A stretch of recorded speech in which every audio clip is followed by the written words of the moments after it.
Melville swallowed. "To marry Miss Zillah Lambert, the daughter of my patron, Mr. Barton Lambert." He obviously found difficulty even in saying the words. There was a kind of despair in his face. "Please sit down, Mr. Melville." Rathbone indicated the chair opposite him. "By all means tell me the details, but I think it is quite possible I may be unable to help you." Already his initial instinctive liking for the young man was waning. He had little sympathy for people who flirted and made promises they did not intend to keep, or who sought to improve their social and financial situations by using the affections of a woman whose position might be an advantage to them. They deserved the blame and the misfortune that followed. Melville sat down, but the bleakness of his expression made it apparent he had heard the disapproval in Rathbone's voice and understood it only too well.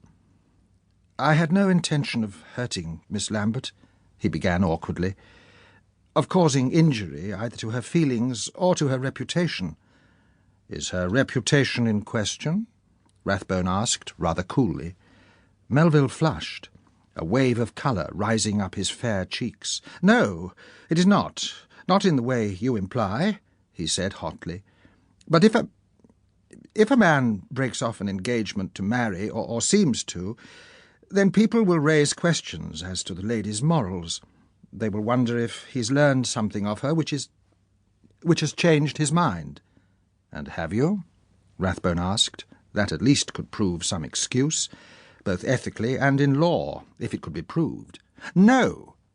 Melville's reply was unhesitating. "As far as I know, she is blameless." "Is the matter financial?" Rathbone pursued the next most likely problem. Perhaps Melville required a wife of larger fortune, although if her father was able to be a patron to architects, then he must be of very considerable wealth. A social disadvantage seemed more likely. Or possibly Melville could not afford to keep her in the manner which she would expect. Melville stiffened. "Certainly not." "You would not be the first young man not in a financial position to marry," Rathbone said a little more gently, leaning back in his chair and regarding the young man opposite him. "It is a common enough state. Did you perhaps mislead Mr. Lambert about your prospects, albeit unintentionally?" Melville let out his breath in a sigh. No, I was very candid with him."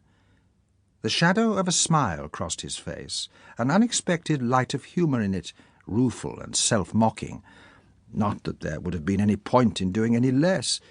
Mr. Lambert is largely responsible for my success.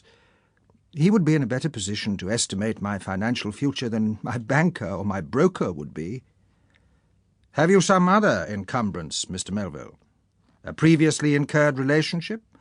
Some reason why you are not free to marry?"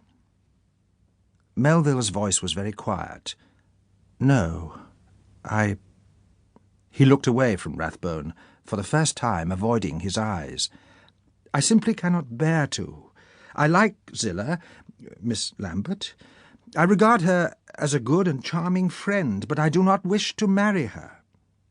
He looked up again quickly, this time meeting Rathbone's eyes, and his voice was urgent. "It all happened around me, without my even being sensible to what was occurring. That may sound absurd to you, but believe me, it is true. I took it to be a most pleasant acquaintance." His eyes softened. "A mutual interest in art and music and other pleasures of the mind, discussion, appreciation of the beauties of nature and of thought. I found her a most delightful friend, gentle, modest, intelligent." Suddenly the desperation was back in his face. "I discovered to my horror that Mrs. Lambert had completely misunderstood. She had read it as a declaration of love, and before I knew where I was, she had begun to make arrangements for a wedding." He was sitting upright in the chair opposite Rathbone, his back straight, his hands strong and square, the nails very short, as if now and then he bit them. He clasped the chair arms as if he could not let them go. "I tried to explain that was not what I had meant," he went on, biting his lip as he spoke. "But how do you do that without appearing grossly hurtful, offensive? How do I say that I do not feel that kind of emotion for Miss Lambert without insulting her?"